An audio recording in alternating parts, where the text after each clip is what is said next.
Hoy, gumising ka. Mula bata ka pa lang, tinetrain ka na ng mundo na maging harmless. Umiyak ka daw agad, humingi ka ng sorry sa lakas mo, at tawagin mong healing ang pagiging mahina. Sinasabi nila toxic daw ang emotional control. Alam mo kung bakit? Kasi ang lalaking walang control sa emosyon madaling kontrolin. Ayaw nila ng mandirigma. Gusto nila sunod-sunuran. Tahimik. Parang tuta. Ito yung kasinungalingan na pinakain sa'yo na kapag inilabas mo lahat ng nararamdaman mo, totoo ka. Na kapag nag-breakdown ka sa harap ng lahat, real ka raw. Na kapag kalmado ka, malamig ka. At kapag tahimik ka, may sira ka. Bullshit. Hindi yan katotohanan. Programming yan. Pinatay nila ang masculinity sa pamamagitan ng paniniwala na emosyon ang dapat nauuna. Kasi kapag emosyon ang leader, patay ang logic. At kapag patay ang logic, gulo ang buhay. Makikita mo yan kahit saan. Mga lalaking pinalaki ng feelings, pinapatakbo ng impulse, lunod sa sarap, tapos tatawagin nilang freedom. Comfort daw ay healing. Attention daw ay love. Lust ay connection. Hindi yan freedom, kaguluhan yan na walang preno. Ang totoong emotional control hindi ang pagpapanggap na wala kang nararamdaman. Ibig sabihin lang nun, hindi ka nagpapadala. Hindi ka hinaan ng may emosyon. Ang kahinaan ay kapag emosyon ang humahawak sa manibela. Ang lakas ng lalaki hindi nasusubok kapag payapa ang lahat. Nasusubok yan kapag lahat sa loob mo sumisigaw na magwala ka, pero pinili mong tumigil. Yung katahimikan na yun, yun ang kapangyarihan. Yun ang marka ng lalaking tinalo ang kahinaan niya. Kasi bawat lalaki may dalawang kalaban, yung mundo sa labas at yung bagyo sa loob. At karamihan talo na sa pangalawa bago pa magsimula ang una. Niloko ka nila para mapasunod ka, pero hindi ka ipinanganak para sumunod sa trend. Ipinanganak ka para pamunuan ang sarili mo. At kapag nagawa mo yon, susunod ang buhay mo.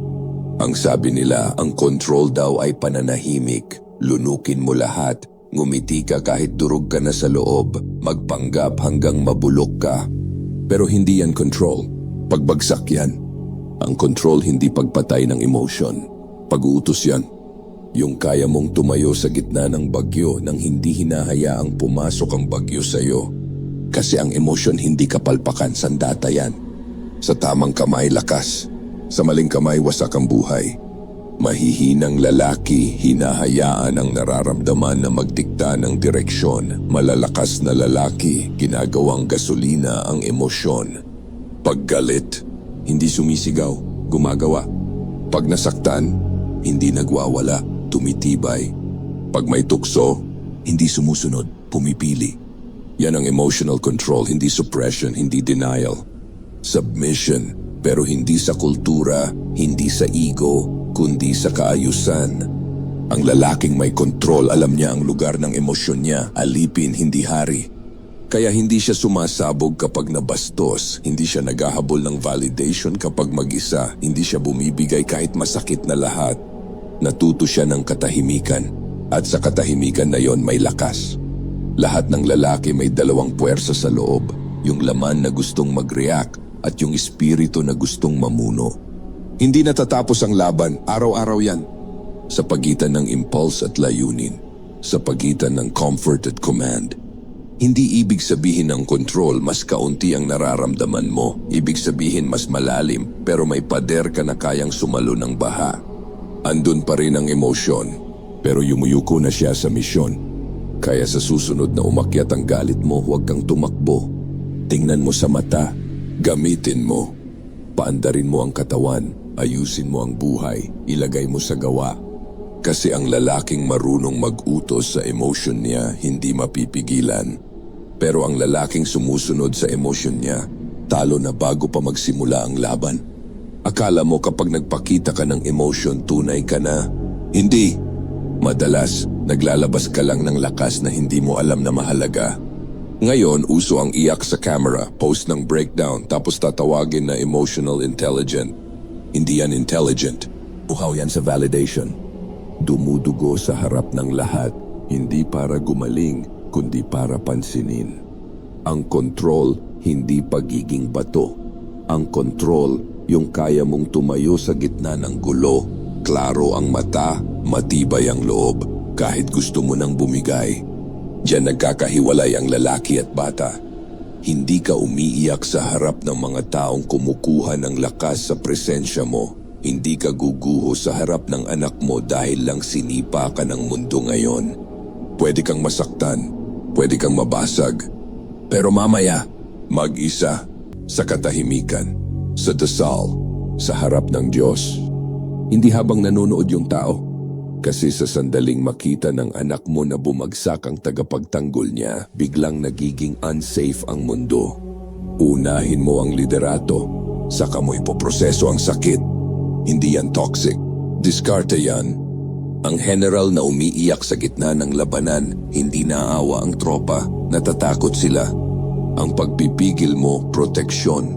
Ang composure mo, armor. At yung kalmado mong hindi matitinag, yun ang nagbibigay ng tiwala. Kaya tigilan mo na ang pagpo-post ng breakdown online. Tigilan mo na ang pagmamakaawa ng simpatiya. Ayusin mo ang laban mo sa dilim. Hayaan mong ang resulta ang magsalita sa liwanag. Kasi eto ang brutal na totoo. Walang rumerespeto sa lalaking hindi kayang ayusin ang sarili niya. Hindi ang babae mo, hindi ang mga anak mo, hindi kahit ikaw mismo. Damin mo lahat, pero ikaw ang maghari. Umiyak kapag sarado ang pinto, kapag kaharap lang ang Diyos. Tapos tumayo ulit ng parang walang nangyari. Kasi ang emotion gasolina, hindi tali. At kapag natutunan mong kontrolin yan, pumili ng tamang oras, itimo ng apoy, at malinaw isip mo habang ang lahat nagkakagulo, doon ka nagiging lalaking tinitingnan ng iba at sinasabi, ganito pala ang tunay na lakas. Lahat ng lalaki nararamdaman ng init, galit, libog, inggit, sakit. Walang exempted. Ang pinagkaiba lang, yung mahihina, hinahayaan silang kontrolin. Yung malalakas, kino-convert. Kasi ang emotion, enerhiya. At ang enerhiya hindi nawawala, nagpapalit lang ng anyo. Kaya tanong lang yan, itatayo ka ba nito o sisirain? Karamihan ng lalaki hindi marunong humawak ng nararamdaman nila, kaya nagwawala, nag-i-scroll, nanonood ng porn. Para lang manahimik ang emosyon kahit isang gabi. Pero mali ang target nila. Hindi kaaway ang emosyon. Panday yan. Galit. Yan ang hilaw na lakas na naghihintay ng direksyon. Dalhin mo sa buhat, sa trabaho, sa disiplina. Hayaan mong kainin ng pawis ang galit. Inggit, salamin yan. Pinapakita kung ano ang kaya mo pang maging. Huwag mong murahin yung lalaking nauuna. Pag-aralan mo siya, tapos higitan mo. Sakit, yan ang pinakatapat mong propeta. Ibinubunyag niya lahat ng ilusyon na nagpalambot sa'yo. Makinig ka. May tinatama yan. Kahit galit sa sarili, pwedeng maging banal kapag tinutok mo sa kasalanan, katamaran at kahinaan.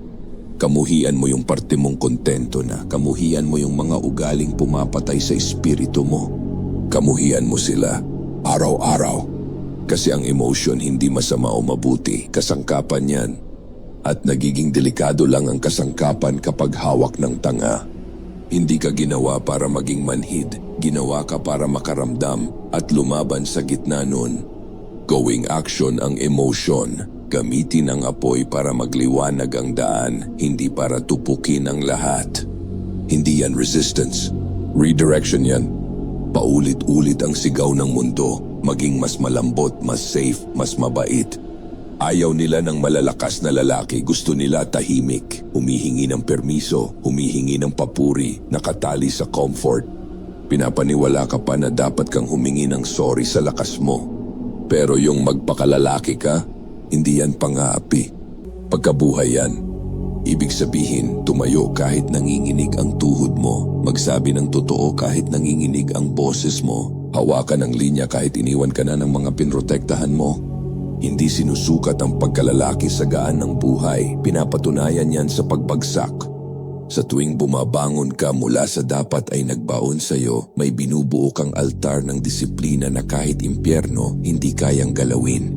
Hindi ka nilikha para sa luho, nilikha ka para sa bigat, para sa digmaan, para sa mga sugat na nagiging karunungan. Ang magpakalalaki ka, hindi tungkol sa pagiging perpekto, tungkol yan sa hindi pagsuko. Kahit kaladkad na ang katawan mo, tuloy pa rin. Padugo ka man. Umaatras ka ba? Hindi. Gawing istruktura ang paghihirap, gawing katapatan ang pag-iisa, gawing focus ang frustration. Kasi kapag gumuho ang lahat at ikaw hindi, yun ang pagkalalaki. Hindi toxic. Hindi mayabang, banal. Ginawa ka ng Diyos para sa harap ng laban, para buhatin ang gulo at maglakad pa rin ng tuwid.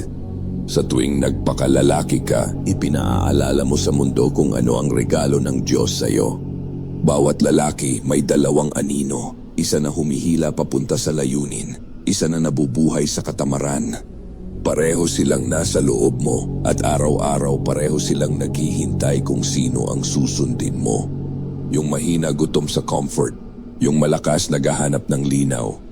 Yung isa gusto humilata, yung isa gustong tumayo. Yan ang digmaang hindi pinapalakpakan, walang audience, walang medalya. Tahimik lang. Sa pagitan ng lalaking ikaw ngayon at ng lalaking dapat mong maging. Hindi mo yan napapanalo sa salita, hindi sa post, hindi sa usapan. Pinapanalo yan sa dugo, sa pagtayo kahit walang nakakakita, sa pagharap sa emosyon, hindi sa pagsamba dito. Ang control, hindi ibig sabihin na wala ka ng sakit. Ibig sabihin, ramdam mo lahat, pero hindi ka lumilihis sa direksyon. May mga araw na babagsak ka, masisira, magmumura, magtatanong kung may saysay pa ba. Normal yan. Pero hanggat bumabangon ka ulit, hindi ka talo. Nasa laban ka pa. Kasi ang pagmaster ng emotion hindi tungkol sa pagiging perpekto. Tungkol yan sa pagiging present. Pinamumunuan ng prinsipyo, hindi ng impulse. Kaya kapag dumating ang bagyo, huwag kang tumakbo. Tumayo ka sa gitna nito, hayaan mong hubarin lahat ng hindi naman talaga para sa'yo. At kapag lumipas na, tatayo kang mas tuwid, mas matibay, mas malinaw. Hindi natatapos ang digmaan sa loob. At yan ang dahilan kung bakit buhay ka. At kung lalabanan mo yan araw-araw, sugat kada sugat, darating ang umaga na titingin ka sa salamin at may mapapansin kang sagrado. Patay na yung batang basta nagre-react at yung lalaking namumuno, siya na ang nakatayo. Kung tumama sa iyo ang mensaheng to, huwag mong sarilihin, i-share mo. Ipakita ang suporta sa pamamagitan ng pag-like sa video na to. Huwag kalimutan mag-subscribe para sa mas marami pang unfiltered lessons kagaya nito. Tayo ang Sakdal Laya.